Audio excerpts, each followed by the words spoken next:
अस्सलाम वालेकुम। आज का जो हमारा लेक्चर है वो सेकंड यूनिट पे है, जो कंटेंट के अकॉर्डिंग है, concept of health and disease. आज हम concept of health and disease के बारे में डिस्कस करेंगे। इसमें हम सबसे पहले क्या देखेंगे, इसमें हम सबसे पहले ये देखेंगे कि इन ऑब्जेक्टिव्स में कि आप जो हैं वो हेल्थ की जो टर्म है उसको डिफ़ाइन कर सकें, डिज़ीज़ किस क्या होती है, वेलनेस क्या होती है। उसके बाद हम ये देखेंगे कि कॉन्सेप्ट ऑफ कॉजेशन है, उसको वो क्या होता है, हेल्थ इंडिकेटर्स कौन से होते हैं, और आप एट द एंड आप लोग जो हैं वो इनेबलिंग रिस्क फैक्टर्स और कॉजेज़ में जो है डिफ्रेंशिएट कर सकेंगे इस लेक्चर के बाद। सबसे पहले जो है हम देख लेते हैं कि हेल्थ होती क्या है। इंट्रोडक्शन ऑफ हेल्थ जो है वो है क्या। आप सब लोगों को पता है कि हेल्थ जो होती है वो हमारा डायनामिक बैलेंस होता है, एक इंडिविजुअल का डायनामिक बैलेंस होता है। ठीक है, आपकी हेल्थ में एक ऐसा बैलेंस होता है जिसके बगैर आप लोग जो हैं बायोलॉजिकली कह लें, फिज़िकली कह लें, साइकोलॉजिकली कह लें, सोशली कह लें, आप लोग रिस्पॉन्ड नहीं कर सकते, अच्छी तरह से रिस्पॉन्ड नहीं करते अगर आपकी जो हेल्थ है वो बैलेंस में नहीं होती है, आपकी जो स्टेट, आपकी बॉडी की स्टेट है वो डायनामिक बैलेंस में नहीं होती। ठीक है, तो अकॉर्डिंग टू WHO, आप सब लोगों को पता है कि अकॉर्डिंग टू WHO जो है वो हेल्थ ऐसी स्टेट होती है जिसमें कंप्लीट फिज़िकल, मेंटल और सोशल बीइंग होती है। कंप्लीट मतलब ये सारे एस्पेक्ट्स जो होते हैं वो कंप्लीट होते हैं। सिर्फ अगर डिज़ीज़ की एब्सेंस है, डिज़ीज़ नहीं हो रही, ठीक है, तो इसको ही हम सिर्फ हेल्थ नहीं कहेंगे, बल्कि आपकी कंप्लीट वेल बीइंग को, चाहे वो फिज़िकल वेल बीइंग है, मेंटल वेल बीइंग है, सोशल बीइंग है, जब तक वो नहीं होगी तब तक हम इसको हेल्थ नहीं कहेंगे। अब जब ये सारी चीज़ें कंप्लीट हो जाएंगी तो उसको हम हेल्थ कहेंगे। उसके बाद हम कुछ बेसिक्स जो हैं वो डेफिनेशंस देख लेते हैं, जिसमें हम लोगों की डिज़ीज़ भी आ जाएगी, इलनेस आ जाएगी, सिकनेस आ जाएगी, कैरियर आ जाएगा। इलनेस क्या होती है, ठीक है। इलनेस सबसे पहले हम देख लेते हैं कि इलनेस क्या होती है। Illness is a subjective state of person who feels aware of not being well. एक पर्सन जो अवेयर है कि उसको अच्छा महसूस नहीं हो रहा, वो अच्छा फील नहीं कर रहा, वो एक सब्जेक्टिव स्टेट है जिसमें इंडिविजुअल खुद फील कर रहा है कि वो ठीक फील नहीं कर रहा, इसको हम कहते हैं इलनेस। सिकनेस जो होती है वो क्या होती है, sickness is a state of social dysfunction. जब आप सोशली कोई काम परफॉर्म नहीं कर पा रहे, मतलब आप किसी चीज़ में पार्टिसिपेट नहीं कर पा रहे सोशली, आप सोशली जो है डिस्कनेक्ट हो गए, तो उसको हम कहेंगे सिकनेस। डिज़ीज़ क्या होती है, डिज़ीज़ एक ऐसी स्टेट होती है जिसमें फिजियोलॉजिकल या साइकोलॉजिकल डिसफंक्शन आ जाता है, वो कंडीशन होती है। कैरियर जो होता है, कैरियर वो पर्सन होता है जो एक डिज़ीज़ कैरी करके रखता है और उसको उसमें इतनी एबिलिटी होती है कि वो जो एजेंट को अपने अंदर कैरी कर रहा है वो किसी दूसरे में भी ट्रांसमिट हो जाएगी।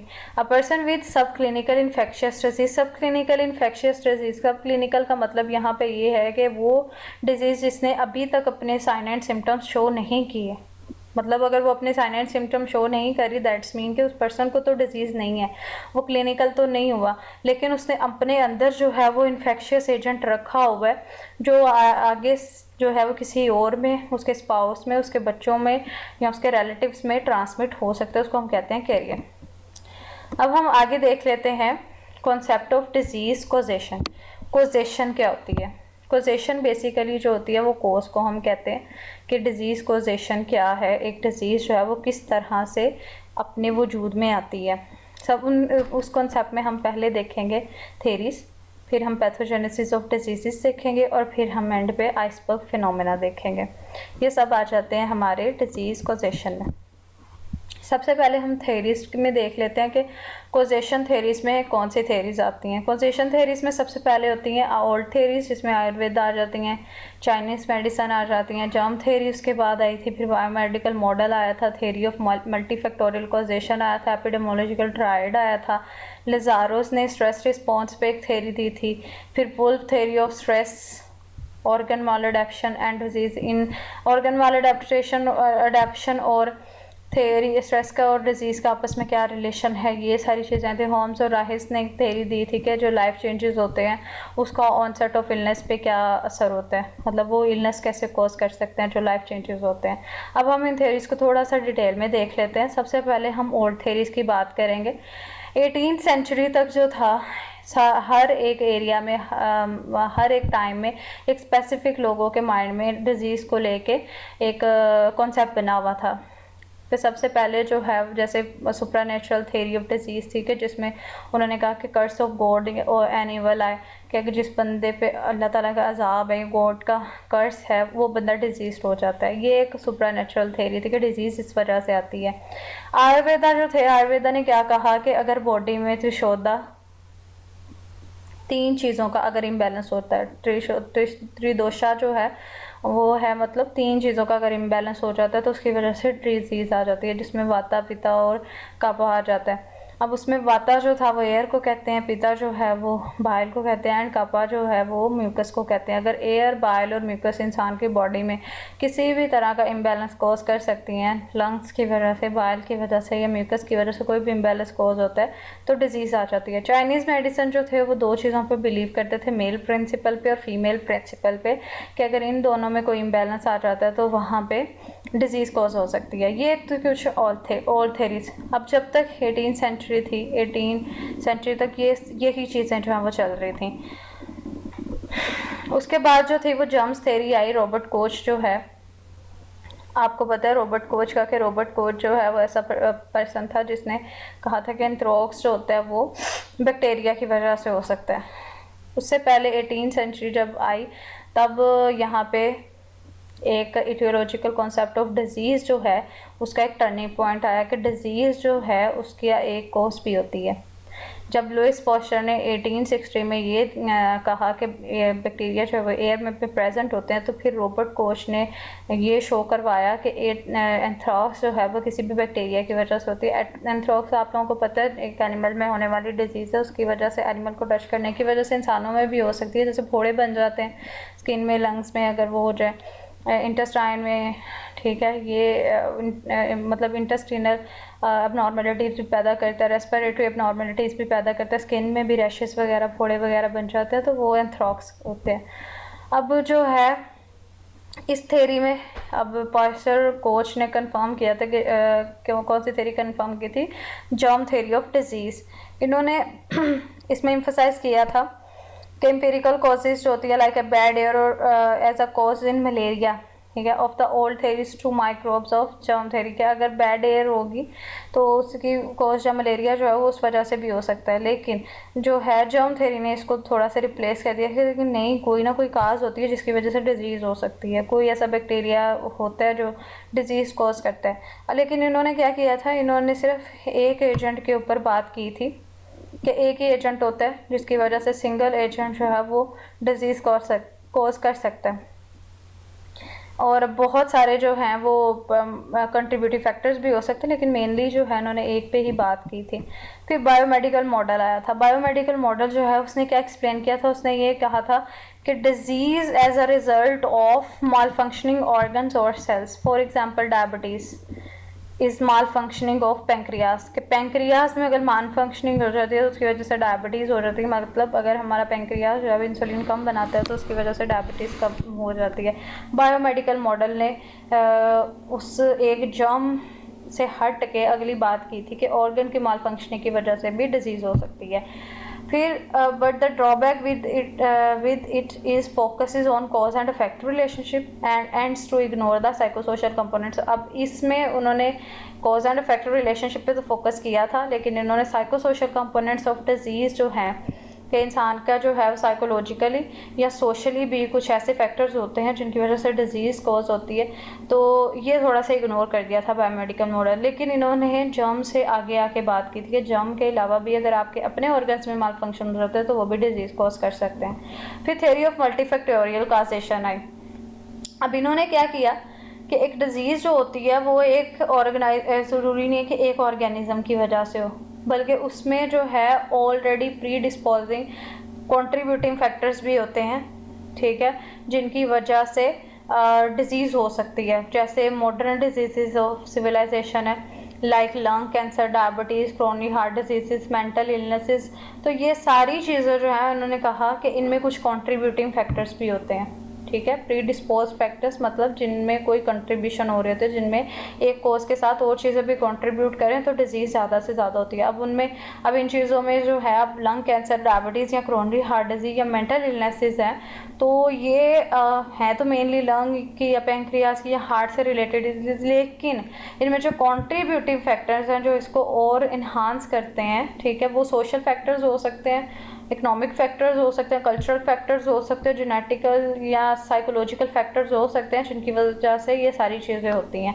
जैसे इनमें पॉवर्टी आ जाती है, ठीक है, इलिटरेसी आ जाती है, इग्नोरेंस आ जाती है, कोई लोग जिन न्यू चीज़ों को एक्सेप्ट नहीं कर पाते, पुअर लिविंग कंडीशंस आ जाती हैं, जिसमें आपका सेडेंटरी लाइफस्टाइल आ जाता है। तो सेडेंटरी लाइफस्टाइल भी आपको पता है डायबिटीज़ कॉज कर सकता है, क्रोनिक हार्ट डिजीज़ कॉज कर सकता है, लंग कैंसर जो है वो आपका अपना इलिटरेसी लेवल जो है कि लोगों को नहीं पता स्मोकिंग की वजह से लंग कैंसर होता है, लेकिन वो फिर भी स्मोकिंग करते हैं। तो ये चीज़ें आ जाती हैं इसमें। This theory of multifactorial causation was forward by Pettenkofer, ठीक है, पैटर्न कॉफर ने इसको आगे फॉरवर्ड किया। This theory deemphasize the germ theory और सिंगल कॉज आइडिया। इस थ्योरी ने डी एम्फसाइज कर दिया फिर आके जर्म थ्योरी को। अगर कोई क्वेश्चन आ जाए कि जर्म थ्योरी को किसने डी एम्फसाइज कर दिया, तो आप कह सकते हैं कि मल्टीफैक्टोरियल कॉजेशन थ्योरी ने। देन उसके बाद हम आ जाते हैं एपिडेमियोलॉजिकल ट्रायड। एपिडेमियोलॉजिकल ट्रायड जो है वो बेसिकली आपकी नेचुरल हिस्ट्री ऑफ डिजीज़ भी होते हैं कि किस तरह से एक जो डिज़ीज़ है वो अपने वजूद में आती है, उसकी पैथोजेनेसिस होती है और उसका एंड कहाँ पे होता है। तो जर्म थ्योरी जो थी उसकी काफ़ी ज़्यादा लिमिटेशंस थी।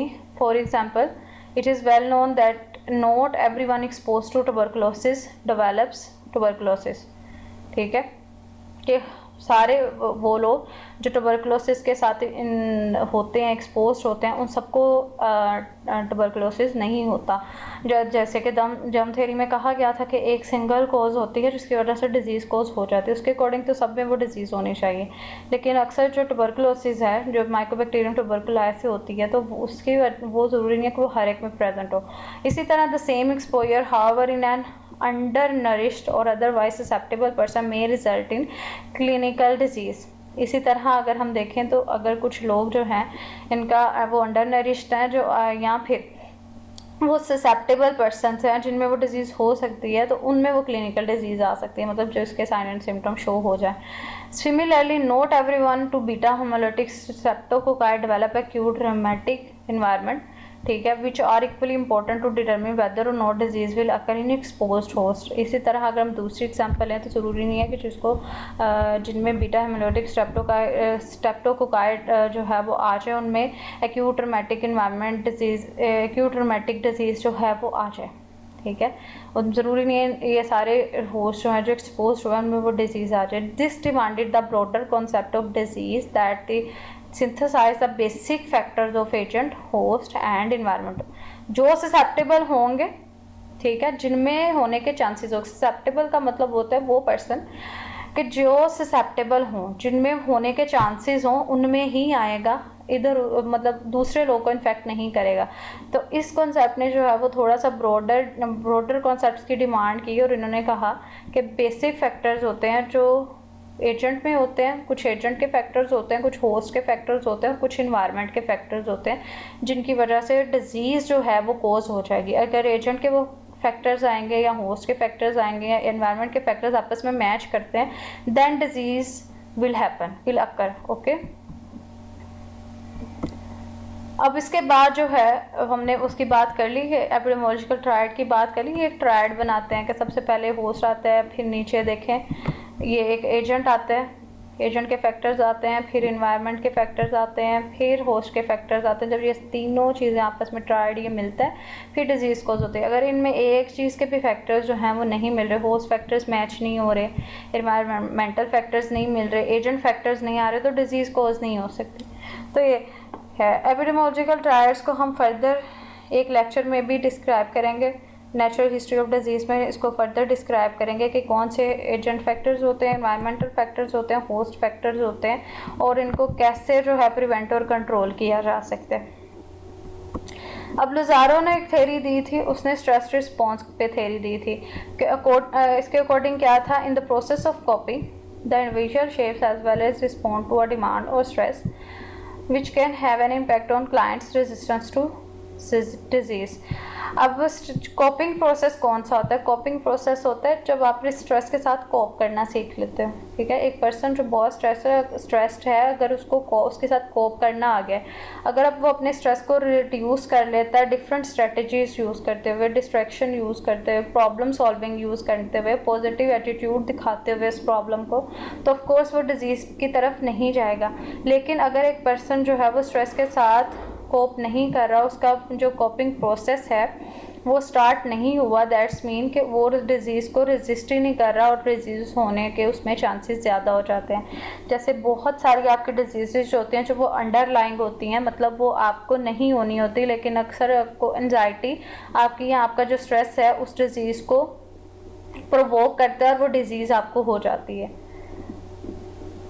इसी तरह वुल्फ्स ने थेरी दी, theory of stress organ maladaptation and disease. इसके ऊपर उसने एक थेरी दी थी कि he studied people's response to chronic stressors, ठीक है। जो क्रॉनिक स्ट्रेसर्स को जो है वो रिस्पॉन्स कर रहे होते हैं, जो क्रॉनिक स्ट्रेसर्स होते हैं, जो एक चीज़ ख़त्म ही नहीं हो रही। स्ट्रेसर्स कौन से? जो स्ट्रेस कॉज करते हैं, तो वो क्रॉनिक स्ट्रेसर्स जो ख़त्म ही नहीं हो रहे, वो चलते जा रहे हैं। जैसे फ्रस्ट्रेशन फ्रॉम द जॉब और अनहैप्पी होम लाइफ, आपके घरों में बार बार लड़ाई झगड़े हो रहे हैं, या आप अपनी जॉब पे फ्रस्ट्रेट हो, आपकी जॉब आपको मेंटल सेटिस्फेक्शन नहीं दे रही, इसका मतलब ये क्रॉनिक स्ट्रेसर्स हैं। तो उसने कहा कि ये उसने बिलीव वो उसने किया कि person's total life situation profoundly affect the person's susceptibility to disease. मतलब अगर वो चीज़ें जो हैं, सिचुएशन जो वो चेंज नहीं होती और वो कंटिन्यू रहती हैं, तो वो एक पर्सन को ससेप्टेबल बना देती है उस डिज़ीज़ से, कि उसको डिज़ीज़ अब लाजमी होगी। एक बंदा जो मुसलसल परेशान रह रहा है और एक बंदा वो जो कभी कभी परेशान होता है और उसके बाद वो ठीक हो जाता है, तो उन दोनों में डिज़ीज़ होने के चांसेस किसमें ज़्यादा होंगे? ऑफ कोर्स उन दोनों में डिज़ीज़ होने के चांसेस उसमें ज़्यादा होंगे जो कंटिन्यूसली स्ट्रेस में है। जो कभी स्ट्रेस में होता है उसके बाद वो ठीक हो जाता है और उसमें वो एक इम्यूनिटी डेवलप हो जाती है, उसमें एक डिफेंस मैकेनिज़्म आ जाता है, उसने अपने स्ट्रेस को कैसे रिलीज़ करना है, तो उसमें डिजीज़ तो नहीं आएगी। लेकिन एक बंदा वो स्ट्रेस से निकल ही नहीं पा रहा, उसके स्ट्रेसर्स इतने क्रॉनिक है, तो वो एक बंदे को डिज़ीज़ को लेकर ससेप्टेबल बना देते हैं। फिर होम्स और राइज ने एक थेरी दी थी, life changes and the onset of illness, कि लाइफ चेंजेस का इलनेस की ऑनसेट से कैसे रिलेशनशिप है।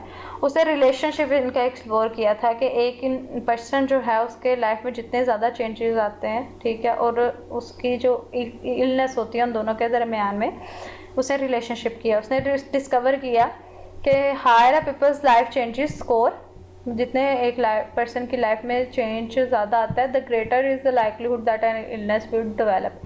एक पर्सन है जो उसकी लाइफ स्टेबल ही नहीं हो रही, उसकी लाइफ में अनस्टेबिलिटी है, ठीक है, जो उसकी लाइफ में प्रॉब्लम्स आ रही हैं, एक प्रॉब्लम से निकल रहा है, दूसरी प्रॉब्लम में जा रहा है, फिर तीसरी प्रॉब्लम में जा रहा है, और अगर वो थोड़ा सा रिलैक्स होता है तो रिलैक्स होने के बाद उसको फ़ौरन कोई दूसरी प्रॉब्लम आ जाती है, वो किसी भी तरीके से हो सकती है। तो मतलब उसकी लाइफ एक जगह पे स्टेबल ही नहीं हो रही, इसकी लाइफ में चेंजेस आते रह रहे हैं, ठीक है। तो वो उसमें जो है वो डिज़ीज़ पैदा होने के चांसेस ज़्यादा हो जाते हैं बनिस्बत वो पर्सन जिसकी लाइफ में इतने डाइवर्स चेंजेस नहीं आते, इतने ज़्यादा चेंजेस नहीं आते। मतलब चेंजेस आते हैं लेकिन बहुत देर बाद आते हैं, और उन चेंजेस के साथ वो कॉप भी कर लेता है, लाइक अ स्ट्रेस, कि एक बंदे में स्ट्रेस जो है वो क्रोनिक हो जाए और एक में स्ट्रेस जो है वो सिर्फ थोड़ी देर के लिए और उसके बाद चला जाए। तो इसी तरह जिसकी लाइफ में चेंजेस ज़्यादा आते हैं उसकी लाइफ में जो इलनेस डेवलप होने के चांसेस है वो भी थोड़े ज़्यादा हो जाते हैं। दूसरा जो हमने थेरीज देख ली, दूसरा पॉइंट जो था उसका पैथोजेनेसिस ऑफ डिजीज़ का था, जब हमने कॉन्सेप्ट ऑफ कॉजेशन में देखा। तो पैथोजेनेसिस ऑफ डिजीज़ क्या है? It's means the evolution of disease process in an individual from its early stage to final stage of recovery और डेथ। अर्ली स्टेज जहाँ से वो स्टार्ट हुई है और फाइनल स्टेज जिसमें उसकी रिकवरी होगी या फिर वो डेथ हो जाएगी, in absence of any intervention और सच एज प्रिवेंशन और ट्रीटमेंट, कि कोई इंटरवेंशन अप्लाई नहीं की जा रही, वो डिज़ीज़ पैदा हुई है खुद ब खुद या तो ख़त्म हो जाए, रिकवरी की तरफ चला जाए, या फिर वो डिज़ीज़ जो है वो डेथ की फॉर्म में आ जाए। This differ from disease and from person to person. दो चीज़ों के बेस पे ये डिफ़र होती है, डिज़ीज़ की बेस पे कि डिज़ीज़ कितनी स्वेयर है और कितनी वो स्वेयर नहीं है, और दूसरी चीज़ पर्सन टू पर्सन कि एक पर्सन जिसमें बहुत सारी ऑलरेडी डिजीज़ हैं, अगर उसमें एक और डिज़ीज़ का इजाफा हो जाए तो ऑफ कोर्स वो पर्सन तो डेथ की तरफ ही जाएगा। लेकिन एक पर्सन जिसको कोई अभी डिज़ीज़ नहीं है, जो सिर्फ ससेप्टेबल ही है, ठीक है, तो उसमें रिकवरी के चांसेस थोड़े ज़्यादा हो जाते हैं। और कुछ लोगों का इम्यून सिस्टम इतना वीक होता है कि उनमें अगर एक ही डिज़ीज़ हो तो वो भी उनको रिकवर नहीं होने देते। तो person to person, disease to disease vary करती हैं ये चीज़ें। अब natural history of infectious disease जो है वो 2 फेजेस में आती है, एक तो प्री पैथोजेनेसिस और दूसरी पैथोजेनेसिस। जो प्री पैथोजेनेसिस फेज़ है वो before the onset of disease, वो डिजीज़ होने से पहले की फेज़ है। In this phase interaction is taking place among 3 components of epidemiological triad, namely agent, host and environment etcetera. ये अब अगर हम एक फैक्टर को जो है वो डिस्क्राइब करें तो सबसे पहले जो है वो हमारे पास एजेंट फैक्टर आ जाता है। एजेंट फैक्टर्स जो होते हैं वो ऐसे सब्सटेंस, लिविंग और नॉन लिविंग फोर्सेस होती हैं, ठीक है, जिनकी वजह से एक डिजीज़ प्रोसेस जो है इनिशिएट कर सकता है, ठीक है। अब डिजीज़ एजेंट्स जो हैं इनको हम ब्रॉडली किस चीज़ों में क्लासिफाइड कर सकते हैं। फिज़िकल एजेंट्स होते हैं, कुछ हमारे केमिकल एजेंट्स होते हैं, कुछ एक्सोजीनस होते हैं। केमिकल में भी 2 आ जाते हैं, एक्सोजीनस होते हैं और एंडोजीनस होते हैं, ठीक है। उसके बाद बायोलॉजिकल एजेंट्स आ जाते हैं, मैकेनिकल एजेंट्स और न्यूट्रिशनल एजेंट्स। सबसे पहले हम देख लेते हैं फिज़िकल एजेंट फैक्टर्स जो हैं वो कौन से होते हैं। Heat, cold, radiations, noise, atmospheric pressure, humidity, ये जो होते हैं आपके फिज़िकल एजेंट्स हैं, ठीक है। हीट की वजह से कोई डिजीज़ हो गई, कोल्ड की वजह से हो गई, रेडिएशंस की वजह से हो गई, तो ये जो डिजीज़ कॉज कर रहे हैं ना। फिर केमिकल एजेंट्स आ जाते हैं जिसमें एंडोजीनस आ जाते हैं और एक्सोजीनस आ जाते हैं। अब एंडोजीनस जो होते हैं ये आपके बॉडी के अंदर जो होते हैं केमिकल्स, और एक्सोजीनस जो होते हैं जो आपके बाहर, जो आपके इन्वायरमेंट में होते हैं। तो एंडोजीनस में urea, uric acid, bilirubin, ketones, calcium oxalate. अगर हम यूरिया या यूरिक एसिड हमारा ज़्यादा हो जाता है तो ये हमारी किडनी को अफेक्ट करेगा। बिलिरुबिन अगर ज़्यादा हो जाता है तो आपको हाइपोबिलिरुबिनीमिया हो जाता है, या जिसको हम कह लेते हैं जॉन्डिस वगैरह।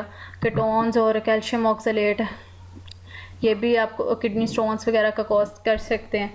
डस्ट फ्यूम्स, मेटल्स, एलर्जेंस, बाहर से जो एनवायरनमेंट से आपको होता है। एलर्जेंस से जैसे आपको अस्थमा हो जाता है, मेटालिक एलर्जी होती है कुछ लोगों को डस्ट एलर्जी होती है, या डस्ट अकमुलेट होना शुरू हो जाए लंग्स में, लंग्स की डिजीज़ आ सकती हैं।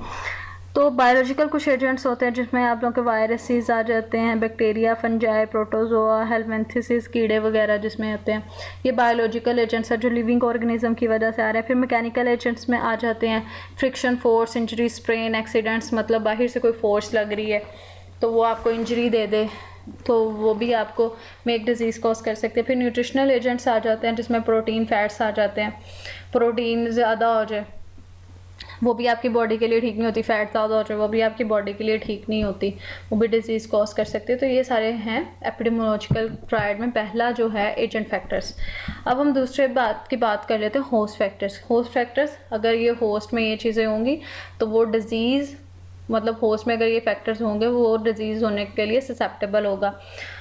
अब जैसे एज है, कुछ सर्टन एज के लोग होते हैं जिनमें डिजीज़ होने के चांसेस ज़्यादा होते हैं। जैसे आप डायबिटीज़ टाइप 1 और टाइप 2 की बात करें तो टाइप 2 डायबिटीज़ जो होते हैं वो एज रिलेटेड होती है। जिनकी एज 35 प्लस हो जाती है या मिडिल एज में वो चले जाते हैं तो उनमें वो डिजीज़ होने के चांसेस होते हैं। कुछ जेंडर से रिलेटेड होती हैं, जैसे कैंसर है, लंग कैंसर है, क्योंकि मर्द स्मोकिंग करते हैं, lung cancer, chronic heart disease जो हम लोगों में मर्दों में कॉमन होती है।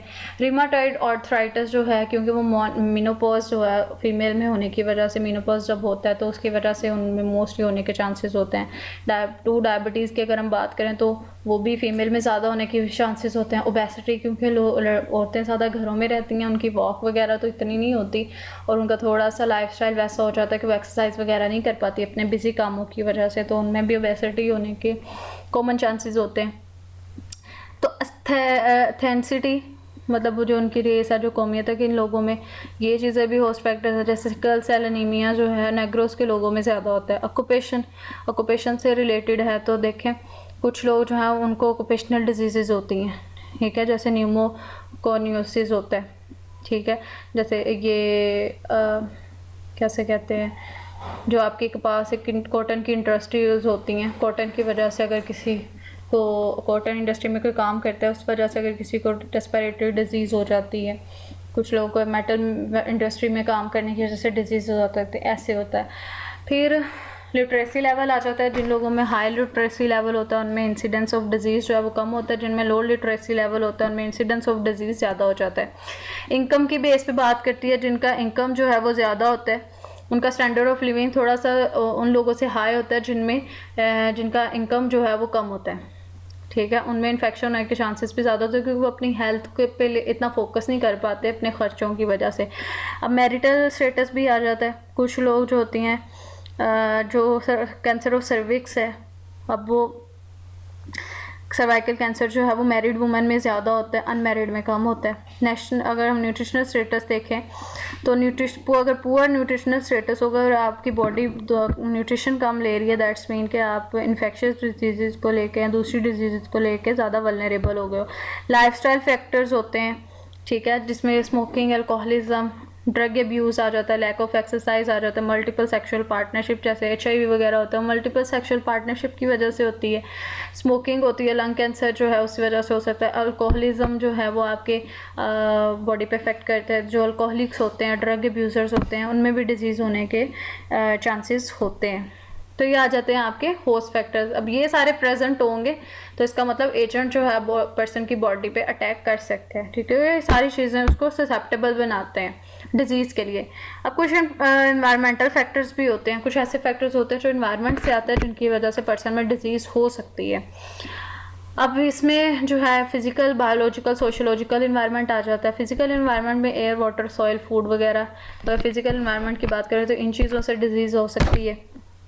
और अगर ये चीज़ें साफ़ सुथरी हो, एयर आपका साफ़ है, वाटर साफ़ है, सॉइल आपकी ठीक है, फूड आप जो ले रहे हो वो ठीक है, तो दैट्स मीन के आपको फिजिकल इन्वायरमेंट से कोई हार्म नहीं है। बायोलॉजिकल इन्वायरमेंट में आपके प्लांट्स आ जाते हैं, एनिमल्स आ जाते हैं, इंसेक्ट्स आ जाते हैं, माइक्रोब्स आ जाते हैं, जो लिविंग ऑर्गेनिजम्स हैं जो डिजीज़ कॉज कर सकते हैं। फिर सोशियोलॉजिकल इन्वायरमेंट आ जाता है, ठीक है। आपकी death rate, divorce of parents, desertion, separation जिसको हम कहते हैं, loss of employment, birth of handicap child, तो ये सारे आ जाते हैं सोशियोलॉजिकल इन्वायरमेंट जिसकी वजह से डिजीज़ कॉज हो सकती है।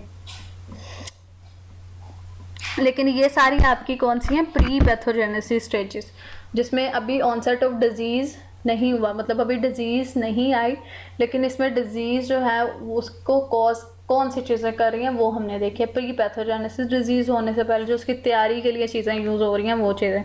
अब हम देखेंगे पैथोजेनेसिस फेज़। पैथोजेनेसिस फेज़ जो है वो आपकी कब स्टार्ट होती है? With the entry of disease agent in the susceptible human host. Susceptible human host कौन सा?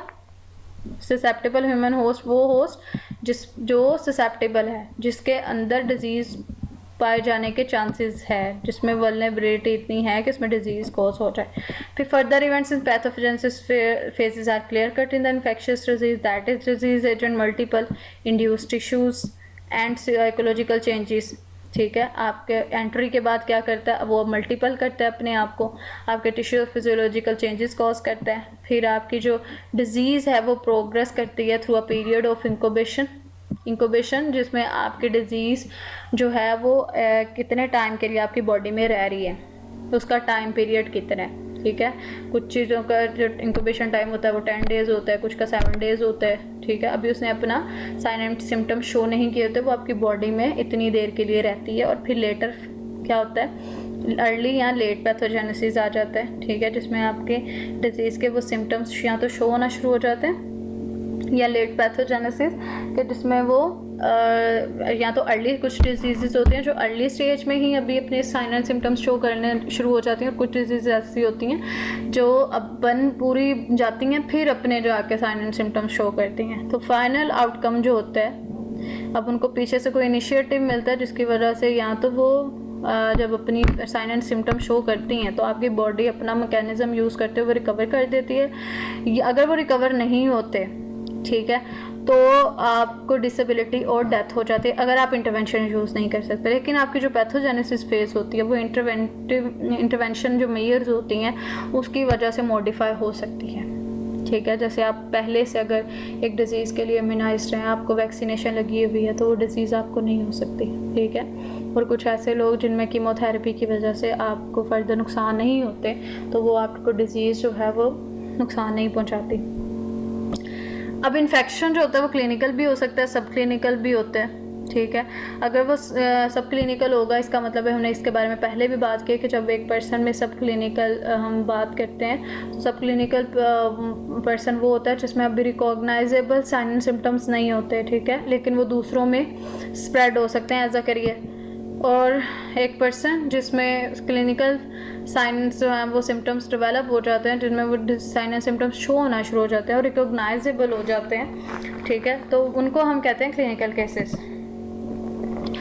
अगर हम नेचुरल हिस्ट्री ऑफ डिज़ीज़ को देखें, तो नेचुरल हिस्ट्री ऑफ डिज़ीज़ में पहली स्टेज जो होती है ससेप्टेबिलिटी की होती है, दूसरी प्री पैथोजेनेसिस की, तीसरी क्लिनिकल डिजीज़।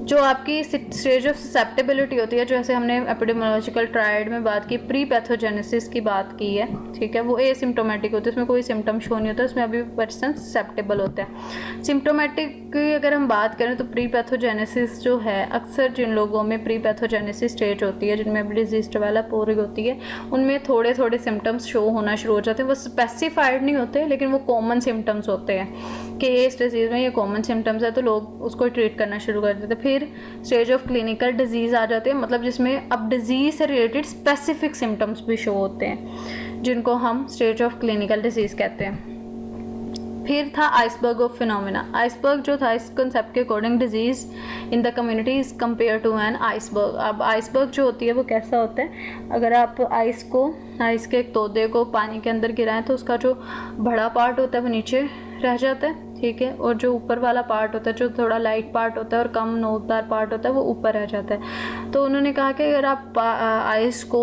पानी के ऊपर फ्लोट करवाओ, उसको वो तैरने लग जाए, तो जो स्मॉल पोर्शन जो आपको थोड़ा सा नज़र आ रहा होता है, जो मेजर पोर्शन आपको वाटर में सबमर्ज नज़र आता है, तो visible tip of ice compare to clinical cases which is physician see in the community. तो जो आपकी टिप है, जो आपको नज़र आ रही होती है, वो क्लिनिकल केसेस की होती है, ठीक है। उसकी वजह से आपको कॉजेशन ऑफ डिजीज़ का पता चल जाता है कि डिजीज़ कौन सी चीज़ कॉज कर रही है। और जो सब पोर्शन होता है वो अनरिकॉग्नाइज्ड डिजीज़ के लिए होता है, जो इनमें लेटेंट केसेस हो सकते हैं, कैरियर्स हो सकते हैं, सिम्टोमेटिक केसेस हो सकते हैं, या अनडायग्नोस्ड केसेस हो सकते हैं, जो आपकी कम्युनिटी में प्रेजेंट होते हैं, जिनकी वजह से कॉन्स्टेंट प्रेवलेंस ऑफ डिजीज़ जो है वो प्रेजेंट होती है। प्रेवलेंस जो है वो क्या होता है, नंबर ऑफ ओल्ड केसेस, ठीक है। नंबर ऑफ न्यू केसेस जो होते हैं वो आपके इंसिडेंस होते हैं, और प्रेवलेंस होता है किसी भी डिजीज़ के नंबर ऑफ ओल्ड केसेस। तो जिन लोगों में ये जो पोर्शन होता है जो नज़र नहीं आता, उन लोगों में वो डिजीज़ तो होती है, लेकिन वो एज अ करियर होते हैं या वो एज अ सिम्टोमेटिक होते हैं। उनमें डिजीज़ जो है वो अपने कोई सिम्टम्स ही शो नहीं कर रही होती, जिसकी वजह से उनमें कोई आप नहीं पता लगा सकते कि कौन सी डिजीज़ है। जैसे इनमें भी आप देखें कि कुछ लोगों की डेथ होती है जो बहुत ऊपर हैं, कुछ लोग जो क्लिनिकल इलनेस में होते हैं, जो ट्रीटेबल होते हैं, ये विजिबल केसेस हैं। लेकिन इनविजिबल केसेस जो हैं, जिनमें कैरियर्स है, सिम्टोमेटिक होते हैं, अनडायग्नोस्ड होते हैं, जो लोग अभी चेक ही नहीं अपने आप को करवा रहे होते, अभी फिजिशियन के पास नहीं गए होते, वो सारा इनविजिबल पार्ट होता है। ये था हमारा थर्ड नंबर वाला कॉन्सेप्ट। अभी तक हमने जितना भी डिस्क्राइब किया है वो हमने किया है causation of concept of causation, जिसमें हमने 3 चीज़ों की बात की थी, theory, pathogenesis and iceberg phenomena. अब हम नेक्स्ट लेक्चर में हम बात करेंगे हेल्थ इंडिकेटर्स की और इनेबलिंग रिस्क फैक्टर्स की। कॉन्सेप्ट ऑफ कॉजेशन में जैसे कि हम लोगों ने ऑलरेडी जो है एपिडेमियोलॉजिकल ट्रायड के बारे में पढ़ा है, एक थेरी जो थी उसमें ये इसके बारे में भी जिक्र था कि एपिडेमियोलॉजिकल ट्रायड जो है वो आ जाता है आपकी प्री पैथोजेनेसिस स्टेज से भी पहले, के जब आपके एजेंट फैक्टर्स, एनवायरमेंटल फैक्टर्स और होस्ट फैक्टर्स मिलते हैं, तब जाके जो है वो एक डिज़ीज़ जो है वो अपनी डिज़ीज़ जो है पैदा होना शुरू होती है। मतलब ये चीज़ें अगर नहीं हुई, इनमें से एक भी चीज़ मिसिंग होगी तो डिज़ीज़ कॉज नहीं हो सकती। तो कुछ डायनामिक ऑफ डिज़ीज़ ट्रांसमिशन होते हैं कि डिज़ीज़ किस तरह से जो है वो ट्रांसमिट आगे हो सकती है। पैथोजेनेसिस में जैसे हम लोगों ने पैथोजेनेसिस में देखा था कि डिज़ीज़ कैसे बनती है, वो होस्ट के अंदर कैसे रहती है। तो ये डायनामिक और डिजीज़ ट्रांसमिशन है कि अब डिज़ीज़ जो है वो ट्रांसमिट कैसे होती है, किसी दूसरे में ट्रांसमिट हो सकती है या किसी ससेप्टेबल होस्ट में ट्रांसमिट हो सकती है, तो कैसे ट्रांसमिट होगी। डायनामिक ऑफ डिजीज़ ट्रांसमिशन में 3 चीज़ें हमारे पास आ जाती हैं, सोर्स ऑफ इन्फेक्शन और रिजर्वायर ऑफ इन्फेक्शन, कि जिधर से इन्फेक्शन आ रहा है। फिर मोड ऑफ ट्रांसमिशन आ जाता है कि जो मोड ऑफ ट्रांसमिशन है, किस तरीके से, कौन से मोड से जो है वो डिजीज़ ट्रांसमिट हो रही है, इधर वो एयरबोर्न है, ड्रॉपलेट है, किसी भी वे में, या फिर जैसे वो वाटरबोर्न है। तो इस तरह के जो मोड ऑफ ट्रांसमिशन है वो, कि कौन कौन से वे में एक डिज़ीज़ ट्रांसमिट होगी, किसमें, एक ससेप्टेबल होस्ट में। अब ससेप्टेबल होस्ट में भी कौन सी करैक्टरिस्टिक्स ऐसी होंगी कि वो उसको ससेप्टेबल बनाएंगे कि उसमें ये डिज़ीज़ हो सकती है।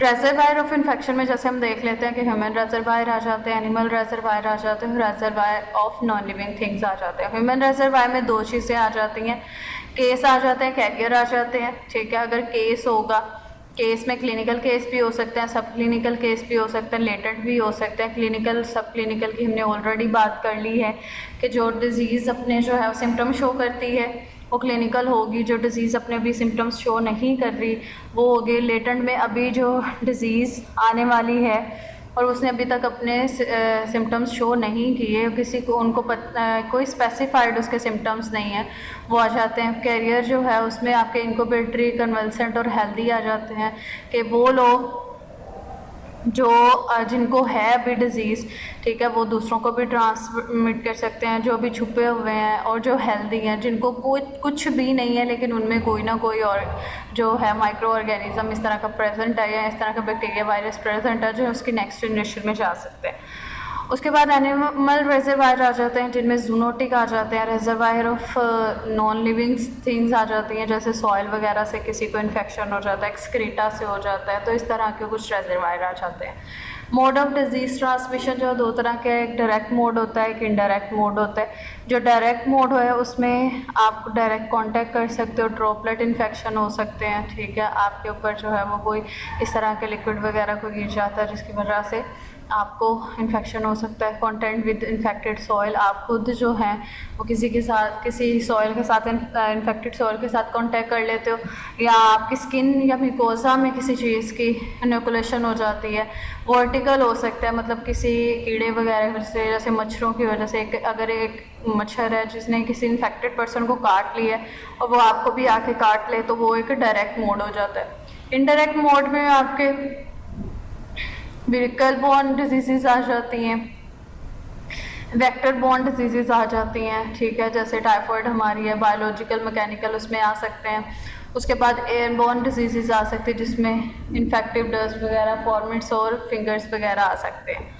उसके बाद ससेप्टेबल होस्ट है। ससेप्टेबल होस्ट कौन होता है? वो पर्सन जिसमें डिजीज़ होने के चांसेस होते हैं, वो पर्सन जिसकी इम्यूनिटी लो हो, जो हाई रिस्क पे हो, जिसका डायरेक्ट कांटेक्ट हो रहा हो, ठीक है, और उसकी अपनी इम्यूनिटी भी लो है, तो ऐसे लोगों में डिजीज़ होने के चांसेस ज़्यादा होते हैं।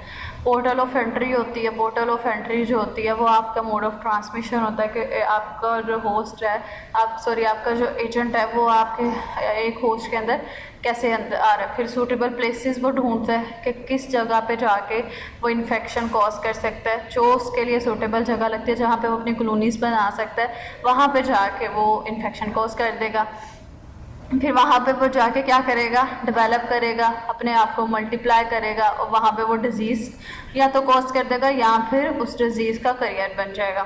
फिर पोर्टल ऑफ एग्जिट है। पोर्टल ऑफ एग्जिट ये होता है कि वो अब डिज़ीज़ आपके थ्रू किसी दूसरे में ट्रांसमिट कैसे होगी, मतलब वो बाहर कैसे आएगी। रेस्पिरेटरी के थ्रू आ सकती है, गैस्ट्रोइंटेस्टाइनल के थ्रू आ सकती है, यूरिनरी के, स्किन बॉडी फ्लूइड्स के थ्रू आ सकती है, बाहर जा सकती है और लोगों में जा सकती है। जैसे रेस्पिरेटरी डिजीज़ में आप देख लें, कोरोना की डिजीज़ आई थी, गैस्ट्रोइंटेस्टाइनल में भी आप कोलरा वगैरह की देख लें, यूरिनरी जो है उसमें आप यूटीआई वगैरह को, स्किन और बॉडी फ्लूइड से हेपेटाइटिस वगैरह भी हो सकता है। तो ये आपका पोर्टल ऑफ एग्जिट आ जाता है। अब इसको डिज़ीज़ को प्रिवेंट और कंट्रोल कैसे किया जा सकता है? अब सबसे पहले जो है किसी भी चीज़ का जो प्रिवेंट करने का तरीका ये है कि आप उस सोर्स को ही ख़त्म कर दो। ठीक है, जो आपको डिजीज़ कॉज करने वाला सोर्स है आप उसको ख़त्म कर दें। उसमें सबसे पहले प्रिवेंशन ऑफ सोर्स और रिजर्वायर आएगा, जिसमें आप या तो अर्ली डायग्नोस कर सकते हैं, एक डिजीज़ होने से पहले इसको डायग्नोस कर लें, ठीक है, नोटिफाई करें लोगों को, फिर एपिडेमोलॉजिकल इन्वेस्टिगेशन उन पे करें कि किस वजह से हो रही है, क्यों हो रही है और इसको ख़त्म कैसे किया जा सकता है। आइसोलेट कर दें लोगों को, ट्रीटमेंट देना शुरू कर दें, क्वारंटीन कर दें। दूसरा जो मोड है वो है इंटरप्शन ऑफ डिजीज़ ट्रांसमिशन, कि आप डिजीज़ ट्रांसमिशन की इंटरप्शन को ही रोक दें, आप उस होस्ट को ही जो है वो क्वारंटीन कर लें, उसको या ट्रीटमेंट दे दें, आइसोलेट कर दें, ताकि लोगों में, दूसरे लोगों में वो ट्रांसमिट ना हो। और अगर ससेप्टेबल होस्ट को ही हमने प्रिवेंशन करनी है कि जिस बंदे को डिजीज़ होने के चांसेस है उसमें कैसे ना हो, तो उसको आप इम्यूनाइजेशन दें, ठीक है, वैक्सीनेशन, जैसे हम बहुत सारी डिजीज़ की vaccination by birth he start कर देते हैं ताकि आने वाले टाइम में आपको वो डिजीज़ ना हो, ठीक है, इम्यूनाइजेशन कर देते हैं। और हेल्थ एजुकेशन देते हैं। हेल्थ एजुकेशन किस तरह से काम आती है कि जिस तरह एक पर्सन है, उसकी फैमिली में डायबिटीज़ है या हार्ट डिजीज़ है, तो उसको हेल्थ एजुकेशन प्रोवाइड करना शुरू कर दी जाती है कि आपकी फैमिली में ये ऑलरेडी डिजीज़ है, अगर आप इस डिजीज़ से प्रिवेंट होना चाहते हैं, आप इस डिजीज़ से बचना चाहते हैं, तो आप किस तरह से बच सकते हैं। इस तरह की हम हेल्थ एजुकेशन देते हैं कि एक्सरसाइज करें, अपना लाइफस्टाइल चेंज करें, अपने रेगुलर चेकअप्स करवाएं, इस तरह से आप ठीक हो जाएंगे।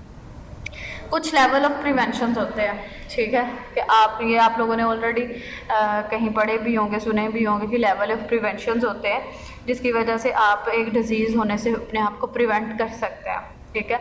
एक होती है प्राइमरी प्रिवेंशन, एक होती है सेकेंडरी प्रिवेंशन और तीसरी होती है टर्शियरी प्रिवेंशन। जो प्राइमरी प्रिवेंशन होती है वो ऐसी प्रिवेंशन होती है जो डिजीज़ अभी आई नहीं है, उससे पहले हम डिजीज़ अक्रंस को ख़त्म कर रहे हैं, जिसमें हम